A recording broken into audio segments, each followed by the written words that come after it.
Welcome to the full moon lunar eclipse message from me.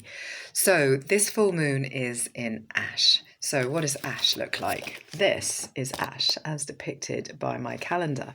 So Ash has keys on it, and these keys, when they come down, that's their seeds, they spin and they're in a pair. So it's like a balance. So it's like representing the cycle of life as they spin down to earth.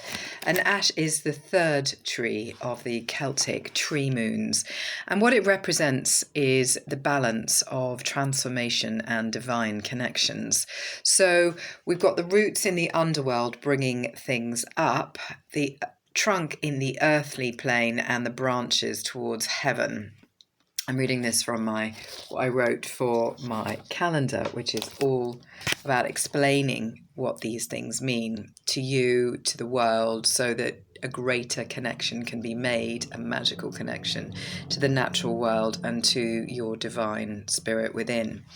So this month is about profound transformation. And the lunar eclipse today, which is in Virgo, reveals emotional patterns and outdated beliefs ready to be set free. So what I ask you to do is take some time.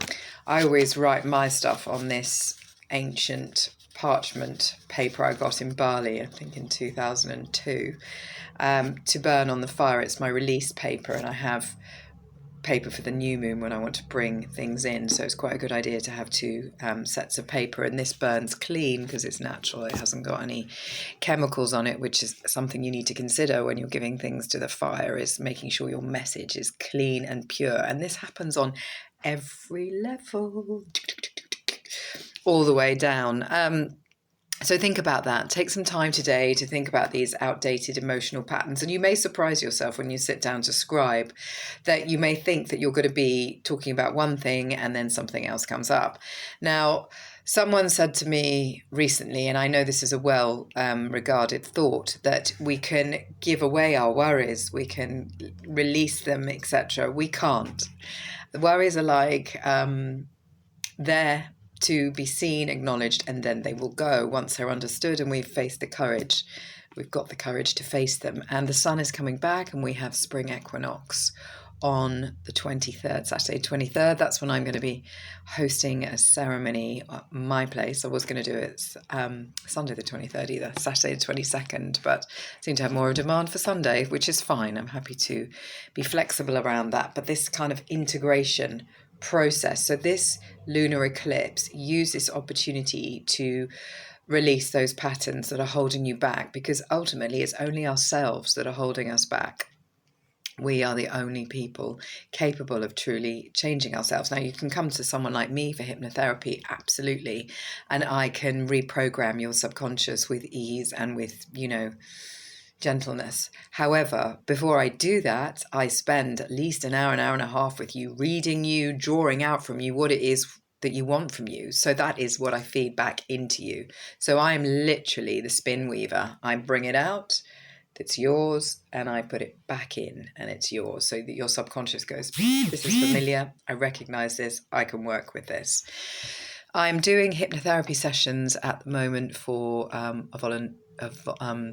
a donation. So if that is something you're interested in, if you are interested in this wonderful calendar I have produced with all the British astrology, Celtic tree moons, and Wheel of the Year information, get in touch and I will happily sell you one. And the biggest thing that might be of interest is if you are feeling overwhelmed by the amount of things that you need to change, or you're not really sure where that change needs to start, I have a lovely package called a 360 Bespoke Consultation, and it is everything that I do packaged up. So you get your astrology, full astrology chart reading with medical astrology. You get health and wellness assessment, so we can look at what is going on with your diet, supplements, exercise, toxic behaviors, all of that, sleep, aches and pains, messages and all of that. And then it's 3 hypnotherapy sessions afterwards to reprogram. some of the key findings, and you can obviously carry on with those thereafter. But that package is 666. Now my marketing guy's like, can't you just make it 667? No, I can't. I'm reclaiming 666. It's a harmony number. You add up the sixes, you get an 18, which becomes a 9, which means, you know, the highest level you can go in numerology. So it's all sacred numbers, and they made 666 really something to be scared of, just like they did with 13, because it is such a powerful number. So I'm reclaiming that in a positive, spiritual way. And I'm going to put a button on my website about that eventually that's going to be called the Unfuck Your Life button, because that's what this program that I offer will do. Anyway, please go now and think about emotional patterns which no longer serve. The card I pulled this morning was Now Here, which is this one. And, oh, it wasn't this one at all. It was Now Here, but now I've got Embrace the Unknown. Maybe that's the message for you. Embrace the unknown. It must be. I got Now Here, be here right now, which is exactly what I'd written anyway. And you're getting Embrace the Unknown, and perhaps I'm the unknown. Blessed be.